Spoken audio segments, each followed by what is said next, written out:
Welcome students on our YouTube channel RS Aspirants. Today we are going to discussing about a very important topic related to CTET, that is the previous year question paper 2021. So now started. The first question is, gallbladder of a patient was surgically removed. Which of the following dietary advice would be helpful to him? अगर किसी patient का gall bladder surgically remove कर दिया जाए, surgery करके gall bladder को निकाल दिया है, सो उसको कौन सी डाइटरी एडवाइस हेल्पफुल होती है, उसको कौन सी एडवाइस दी जाती है? Options are: A option avoid high protein diet, B option avoid high salt content in the food, C option avoid high fat food, and D option is avoid green leafy vegetables. So here we discussed that gallbladder store bile juice, and bile juice is secreted from liver. Liver secretes bile juice, and that bile juice stored in the gallbladder. So if a patient consume high protein diet, it is very useful. High protein diet is useful, that helps to recover our body. So it is not our answer. Avoid high salt content in the food, it doesn't affect our body, so it is not our answer. Next, avoid green leafy vegetable, it is very useful. We know that we get the vitamins from the green leafy vegetables. Okay, now bile juice act on the fat molecules. Fat molecules is broken down into fatty acid and glycerol. So here third option is our answer, that avoid high fat food. Okay, because bile juice किसको break down करता है? Fat molecules को break down करता है into the fatty acid and glycerol. So here C option is the correct option. Now we move on the next question, that is, from among the following identify the set of vitamins which are stored in liver and not required by our body on everyday basis. आपको वो vitamins इनमें से choose करने हैं that is stored in liver, जो हमारे liver में store होते हैं और हमारी बॉडी को वो डेली बेसिस पे उनकी नीड नहीं होती है. सो वी नो दैट कि हमारे पास विटामिन्स कौन कौन से होते हैं? Vitamin A, vitamin B complex, इसमें B1, B2, B12, B3, इस तरह हमारे पास डिफरेंट टाइप के विटामिन्स आ जाते हैं, बी के टाइप्स आ जाते हैं. So vitamin C, vitamin D, vitamin E, vitamin K, these are the basic vitamins. So here we know that कि जो विटामिन बी और सी होता है that is known as water soluble vitamins. Vitamin A, D, E और के, these are known as fat soluble vitamins. So जो B और C vitamin होता है, our body need these vitamins on everyday basis. Okay, तो अब हमें यहाँ से एलिमिनेशन मेथड हम यूज़ करेंगे. Here A option is include A, C and E. तो सी तो हमारा वाटर सोल्यूबल विटामिन हो गया, तो ये तो हो ही नहीं सकता, हमें ये तो डेली बेसिस पे चाहिए विटामिन सी. तो B option is B and C और वाटर सोल्यूबल विटामिन से तो डायरेक्ट दे दिया हमें, तो ये भी ऑप्शन नहीं होगा. Here C, in the C option A, D, B and K, B we required on the daily basis, but जो हमारे fat soluble vitamins हैं that is A, D, E and K, our liver stored these vitamins and we doesn't require on everyday basis. So here B option is the correct option. Now we move on the next question, that is which of the following represents the correct set of the cells and their shapes in the human beings. यहाँ पे हमें दो list दे रखी हैं, list 1 and the list 2.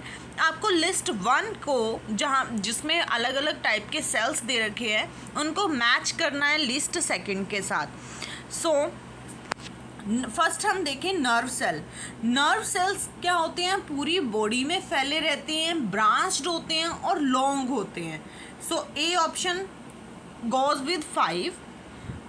और next B red blood cells. Red blood cells कैसे होते हैं, हमारे डिस्क शेप के होते हैं. सो यहाँ पे बी के साथ हो जाएगा 2. तो अब आपको ऑप्शंस में चेक करना है कि ए का 5 होना चाहिए, 5th ऑप्शन होना चाहिए, और बी का हमारा क्या होना चाहिए, 2nd ऑप्शन होना चाहिए. तो यहाँ पे 2nd हमारा जा रहा है. So here 2nd option is the correct option. Now we move on the next question, that is assertion reason based question. Assertion is the leaves of some water plants hydrophytes have waxy coating. कुछ leaves होते हैं water plants के, water plants को बोला जाता है hydrophytes, has vaccine coating. जो water में रह रहे हैं प्लांट्स उनके लीव्स के ऊपर वैक्स की कोटिंग होती है. रीज़न क्या दिया, the waxy coating helps the plant to stay afloat in the water. Waxy coating इसलिए होती है ताकि हमारे प्लांट्स पानी में फ्लोट कर सकें. सो यहाँ पे असर्शन को अगर हम स्टडी करें, हाइड्रोफाइट्स के पास वैक्सी कोटिंग वाले लीव्स होते हैं, पर वो क्यों होते हैं, बिकॉज हमारे जो वाटर प्लांट्स हैं वो वाटर में ही रहेंगे हर टाइम, तो वो ख़राब ना हो जाए, रोटन ना हो जाए, इसीलिए उनके ऊपर वैक्सी कोटिंग होती है. So assertion is correct. Reason behind it, the waxy coating helps the plant to stay afloat in water is wrong. क्यों, क्योंकि फ्लोट करने में वैक्सी कोटिंग हेल्प नहीं करती है. फ्लोट कैसे करता है हमारा प्लांट, उसमें एयर सैक्स प्रेजेंट होती हैं. एयर सैक्स क्या करती है, स्टोर करके रखती हैं एयर को, स्टोर एयर, और एयर जब स्टोर रहेगी तो वो उसको बाउंसी देगी हमारे लीफ को. दैट्स वाई जो एयर सैक्स होती हैं प्लांट्स के अंदर प्रेजेंट होती है हाइड्रोफाइट्स के अंदर, ताकि वो बायोंसी मिलती रहे उनको और वो फ्लोट करते रहें. So reason is false and assertion is true in the C option. It is correct. Now we move on the next question, that is identify the body part of human beings based on the following characteristics. What is the characteristics? Very hard. And B characteristic is do not bend except at meeting point. आपको options दे रखे हैं, skeleton, bones, cartilage and muscles. आपको ये बताना है कि इनमें से सबसे ज़्यादा हार्ड कौन सी होती है और साथ में वो बेंट नहीं होती है एक्सेप्ट एट मीटिंग पॉइंट. सो हमें पता है सबको कि जो हमारी बोन्स होती है, bones are very hard part of our body and bones bent only on from the joints. जो बोन्स होती हैं वो जॉइंट से ही बेंट होती हैं और वो बहुत हार्ड होती हैं. क्लियर. सो यहाँ पे बी ऑप्शन हमारा सही हो जाएगा. नेक्स्ट हमारे पास टाइप्स ऑफ जॉइंट्स आते हैं. सो टाइप्स ऑफ जॉइंट्स इम्पॉर्टेंट है टॉपिक. जैसे हमारे पास अलग अलग टाइप्स के जॉइंट होती हैं, बॉल एंड सॉकेट जॉइंट हो गया, हिंज जॉइंट हो गया. So for seated you read that topic. Now the next question is, in which of the following system of irrigation is the water loss minimum? आपको irrigation का वो system बताना है, वो मेथड बताना है कि जिसमें पानी कम से कम लॉस होता है, वाटर लॉस मिनिमम होता है. सो यहाँ पे हमें कौन कौन से ऑप्शंस दे रखे हैं. Option one is the sprinkler system.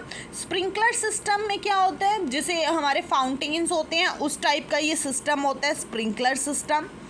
B option is the drip system. Drip system क्या होता है, जैसे हमें ड्रिप लगती है उसी टाइप का ये सिस्टम होता है. ड्रिप सिस्टम में जो बिल्कुल ट्यूब्स होती हैं वो कनेक्ट की गई होती हैं डायरेक्टली रूट से कनेक्ट की जाती हैं और रूट में वो पानी को डिप करके पानी रूट्स तक पहुंचता है डायरेक्टली। धेकली सिस्टम एंड राउथ सिस्टम, ये सिंपल चैनल्स बनाए जाते हैं पानी के जिनमें से लार्ज अमाउंट ऑफ वाटर जाता है। तो ये तीनों तो नहीं होंगे क्योंकि इनमें पानी का वेस्टेज ज़्यादा होता है, बट जो ड्रिप सिस्टम है जो डायरेक्टली रूट से कनेक्ट होता है वही हमारा बेस्ट इरिगेशन सिस्टम होता है where the water loss is minimum. Now we move on the next question. Deepa takes a steel spoon and brings the outer side of the spoon near her face and observe her image in it. Which of the following statement correctly explains the kind of the image she got? Deepa एक लड़की है और वो क्या लेती है, steel का चम्मच लेती है और उसको आउटर सरफेस को वो ऑब्जर्व कर रही है, उसमें अपना फेस देख रही है। स्पून के बाहर वाले सरफेस में वो अपना फेस देखती है और उसको आपको बताना है कि उसको कैसा दिखता है उसका फेस, क्योंकि ये वाला एक्सपेरिमेंट सबने किया हुआ है। ये तो बेसिक एक्सपेरिमेंट होता है हमारा जो हम डेली बेसिस पे भी कर लेते हैं। विच of the following statement correctly explain the kind of image she goes? Options are: A option is the outer surface of the spoon acts like a concave mirror and forms a diminished image. B option is the outer surface of spoon acts like a convex mirror and forms a diminished image. The outer surface of the spoon acts like a concave mirror and form a large image. And the D option is the outer surface of the spoon acts like a convex mirror and forms a enlarged image. अब हमारे पास वो outer side से देख रही है, तो outer side that is the outer side, इस side से वो देख रही है, दैट इस साइड से वो अपने फेस को ऑब्जर्व कर रही है, मतलब ये रिफ्लेक्टिंग साइड होगी। ये कौन सी साइड होगी? Reflecting side. जिस मिरर की रिफ्लेक्टिंग साइड आउटवर्ड होती है that mirror is known as convex mirror. तो ये कौन सा मिरर हो गया? हमारा कॉन्वेक्स मिरर। और जिस मिरर की रिफ्लेक्टिंग साइड आउट इनवर्ड होती है that mirror is known as concave mirror. ये यहाँ इस साइड से पॉलिश्ड होता है अंदर साइड से और ये आउटवर्ड साइड से पॉलिश होता है। और जो कॉन्वेक्स मिरर होता है वो कौन सी इमेज बनाता है? इट फॉर्म्स वर्चुअल, इरेक्ट और डिमिनिश्ड इमेज। जबकि हमारा जो कनकेव मिरर होता है it forms real, inverted and enlarge image. So यहाँ पे वो आउटर साइड देख रही है तो मतलब वो कॉन्वेक्स मिरर होगा, और कॉन्वेक्स मिरर कौन सी इमेज बनाता है? डिमिनिश्ड इमेज बनाता है। So here B option is the correct answer. Now we move on the next question, that is the table below lists the melting point of few metals and alloys. Based on this table, identify which material will be most suitable to be used in making the following electrical appliances. आपको कुछ metals दी गई हैं यहाँ पे, जैसे copper, brass, lead, nichrome, lead and tin, aluminium, beryllium and copper. उनके melting point दिए गए हैं और आपसे पूछा गया है कि आप रूम हीटर किससे बनाओगे, कौन सी मेटल का यूज़ करके बनाओगे, और फ्यूज़ वायर कौन सी मेटल का यूज़ करके बनाओगे। तो अब देखो, हम अगर रूम हीटर बनाएंगे तो रूम हीटर बनाने के लिए हम ऐसी मेटल चूज़ करेंगे जिसका मेल्टिंग पॉइंट ज़्यादा होगा, क्योंकि वो इतना ज़्यादा गर्म हो जाएगा। अगर आप ऐसी मेटल यूज़ करोगे जिसका मेल्टिंग पॉइंट लो होगा तो हमारा रूम हीटर ख़राब हो जाएगा, जल्दी उसकी वायर्स ख़राब हो जाएंगी। सो हम वो मेटल चूज़ करते हैं जिसका रूम हीटर बनाने के लिए हम वो मेटल चूज़ करेंगे जिसका मेल्टिंग पॉइंट क्या होगा? सबसे ज़्यादा होगा। अब आपको लिस्ट में से चेक करना है सबसे ज़्यादा मेल्टिंग पॉइंट किसका आ रहा है। सबसे ज़्यादा मेल्टिंग पॉइंट है नाइक्रोम का, तो नाइक्रोम को हम यूज़ करते हैं रूम हीटर बनाने के लिए। ओके, अब हम जो फ्यूज़ वायर बनती हैं वो उस मेटल से बनती हैं जिसका मेल्टिंग पॉइंट कम होता है। तो हमारा कम किसका है? लेड एंड टिन का। So here B option is the correct option. Now we move on the next question. Next question is, two objects A and B are immersed in the water and their weights are measured using a spring balance. The following table is based on the readings obtained. Okay आपको ए और B दो objects दे दिए, उनको हमने पानी में immersed कर दिया और उनके वेट को हम मेजर कर रहे हैं by using the spring balance. अब आपको ये टेबल फिल करनी है कि एक्स वाई क्यू जी क्या क्या होगा. ठीक है, ऑब्जेक्ट ए के लिए अगर सबसे पहले हम फाइंड आउट करते हैं और सेम प्रोसीजर रहेगा बी के लिए फाइंड आउट करना. अब इन्होंने क्या दिया आपको, weight of object in air. Weight of object in air दे दिया x, weight of object in water दे दिया 55, वेट ऑफ वाटर डिस्प्लेस कितना हुआ y एंड अपथ्रस्ट फोर्स कितना है 10. अब देखो यहाँ पे हमारे पास एक फॉर्मूला होता है, weight of object is equals to weight of object in water plus water displace. Clear. अब वाटर डिस्प्लेस भी नहीं दिया हमें और वेट ऑफ ऑब्जेक्ट भी नहीं दिया एयर के अंदर. सो वेट वाटर डिस्प्लेस किसके इक्वल होता है, अपथ्रस्ट फोर्स के.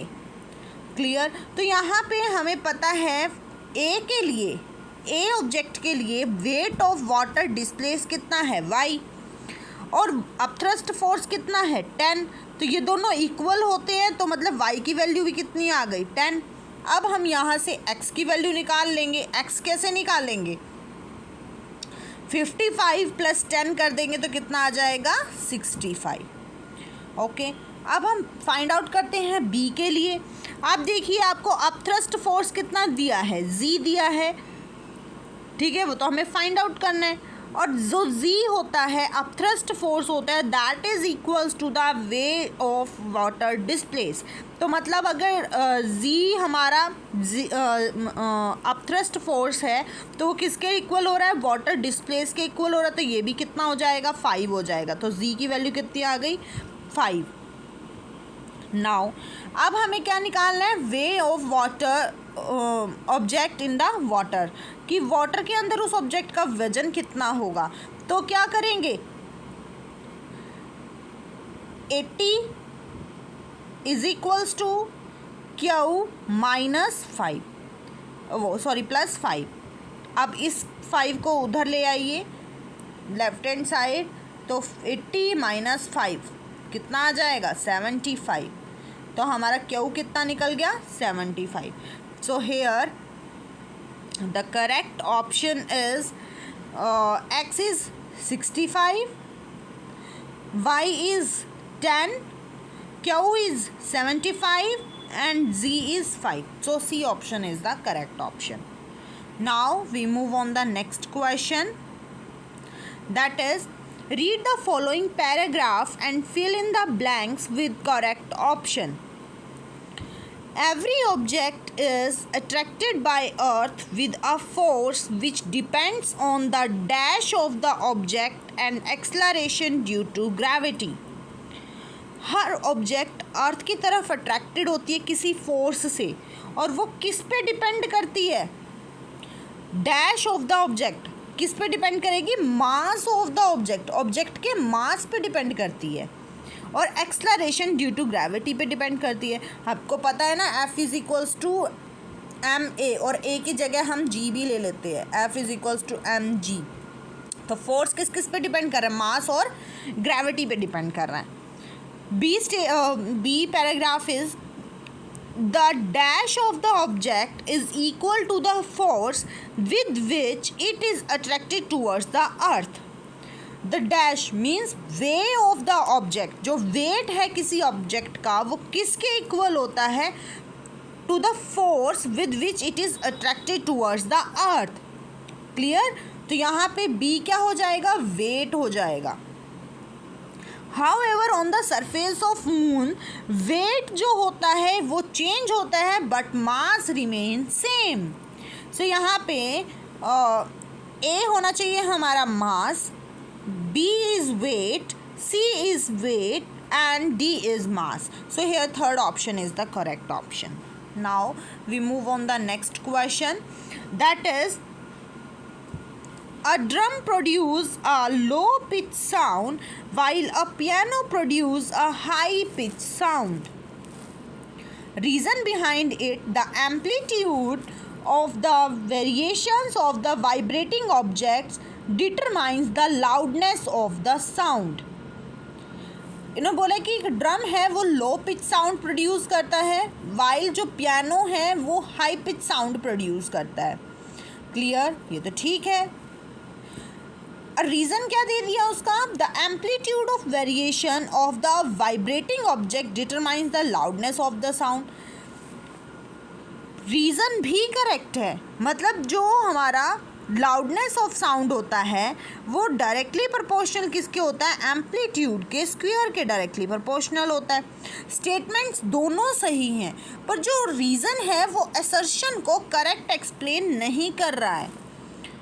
Clear, so here B option is the correct option. Both A and R correct, but R is not the correct explanation of the A. So now we move on the next question, that is, which of these phenomena cannot be explained on the basis of gravitational force. Gravitational force को कौन fulfill नहीं करता है. A option is motion of planets around the sun. B option is occurrence of the tides. C option is the weight of an object and D option is the occurrence of the eclipse. अब अगर हम बात करें A option की, motion of the planet around the sun, अब ये तो हमें पता है कि सन सेंटर में है और जो प्लैनेट्स होते हैं वो उसके इर्द गिर्द ऐसे रिवॉल्व कर रहे हैं, और उनमें कौन सा फोर्स होता है, ग्रेविटेशनल फोर्स होता है. ये तो हम कब से पढ़ते आए हैं, तो ए ऑप्शन तो नहीं हो सकता. अब नेक्स्ट आता है अकरेंस ऑफ द टाइड्स. जो टाइड्स आती हैं वो दो इफ़ेक्ट्स के कॉम्बिनेशन से आती हैं. First effect is the gravitational force और दूसरा इफेक्ट होता है rotation of the earth. Occurrence of tides caused by gravitational force और second is rotation of earth के रोटेट करने से और ग्रेविटेशनल फोर्स से. तो ये भी नहीं हो सकता हमारा. वेट ऑफ एन ऑब्जेक्ट, अभी हमने पिछले क्वेश्चन में एक्सप्लेन किया था कि जो वेट होता है किसी भी ऑब्जेक्ट का वो तो डायरेक्टली प्रोपोर्शनल होगा ना फोर्स के. सो ये भी नहीं होगा हमारा. बचा ऑकरेंस ऑफ एक्लिप्स, जो हमारे ग्रहण होते हैं जैसे सोलर एक्लिप्स. ठीक है, तो जो सोलर एक्लिप्स होता है वो तो ग्रेविटेशनल फोर्स पे डिपेंड नहीं करता. उसमें तो क्या होता है, moon blocks the light of the sun from reaching the earth. तो यहाँ पे सोलर एक्लिप्स लगता है. तो सोलर एक्लिप्स और ग्रेविटेशनल फोर्स के बीच में कोई रिलेशन नहीं है. So here D option is the correct option. Now we move on the next question. 4 balls are thrown with same force on 4 different types of surfaces. On which surface type would the ball travel the maximum distance? हमने 4 balls को throw किया on the surface, different surface ले ली और उन पे हमने throw किया. On which surface type would the ball travel the maximum distance, कहाँ पे जो बॉल है वो मैक्सिमम डिस्टेंस को ट्रैवल करेगी. अब हमें याद रखना है कि बॉल उस सिचुएशन में मैक्सिमम ट्रैवल करेगी जहाँ पे मिनिमम फ्रिक्शन होगा, कम से कम फ्रिक्शन होना चाहिए. अब अगर हम बात करें सी बीच की, सी बीच पे क्या होता है, सैंड होता है. सैंड पे कितना ज़्यादा फ्रिक्शन होता है. ठीक है, बात करें सीमेंटेड रोड की, सीमेंटेड रोड पे भी फ्रिक्शन ज़्यादा होता है, तभी आप चल पाते हो ईज़िली. वुडन टाइल्स पे भी फ्रिक्शन ज़्यादा होता है, तभी हम ईज़िली चल सकते हैं. बट जो स्केटिंग रिंक होता है वहाँ पे फ्रिक्शन कम होता है. So hair A option is the correct option. Now we move on the next question. Next question is that an iron blade is dropped into a bluish solution. After about half an hour, the color of the solution is found to have changed to green and a brown color deposit is observed on the nail. Based on this information, which of the following can you conclude? ठीक है, आपको एक iron blade दे दिया, is dropped into a bluish solution. Iron blade को किस में डाल दिया, ब्लूइश सॉल्यूशन में डाल दिया. आफ्टर हाफ एन आवर आपने देखा the colour of the solution is found to have change to green, blue से वो किस में कन्वर्ट हो गया, ग्रीन में हो गया, and brown colour deposit is observe on the nail. Based on this information आप क्या कंक्लूजन निकालोगे? Options are, A option is the green coloured solution is copper sulphate, B option is the blue colored solution is iron sulfate, C option is the brown deposit on the blade is copper, and D option is the brown deposit on the blade is rust. So here हमारे पास reaction है that is iron blade, iron मतलब Fe react कर रहा है bluish solution के साथ that is copper sulfate solution and it form FeSO4 iron sulfate and copper Cu. Okay, iron is reactive so it displays the copper. Oh sorry, yes, iron is reactive and it displays the copper.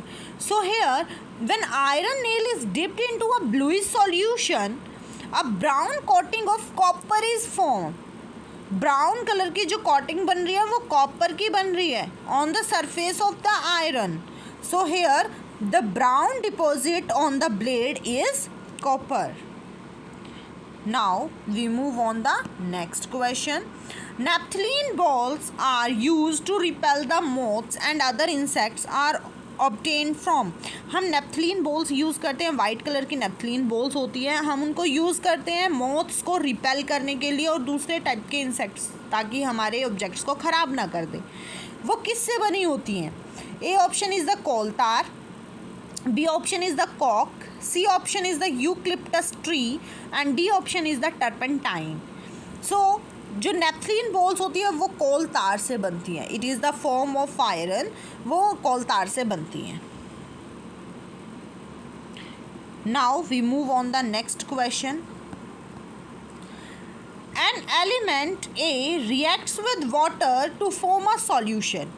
कोई element A है वो water के साथ react कर रहा है और कोई सॉल्यूशन बना रहा है. This solution turns phenolphthalein indicator pink. और ये सॉल्यूशन क्या करता है? फिनोप्थलीन इंडिकेटर को पिंक में कन्वर्ट करता है. अब हमें पता है कि फिनोप्थलीन इंडिकेटर जब पिंक में कन्वर्ट होता है तो वो सिर्फ किसके कारण हो सकता है? किसी बेस के कारण हो सकता है.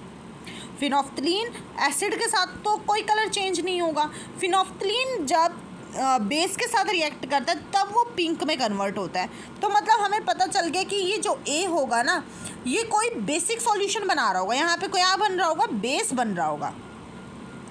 अब देखो कार्बन क्या होता है हमारा? Carbon is the non metal.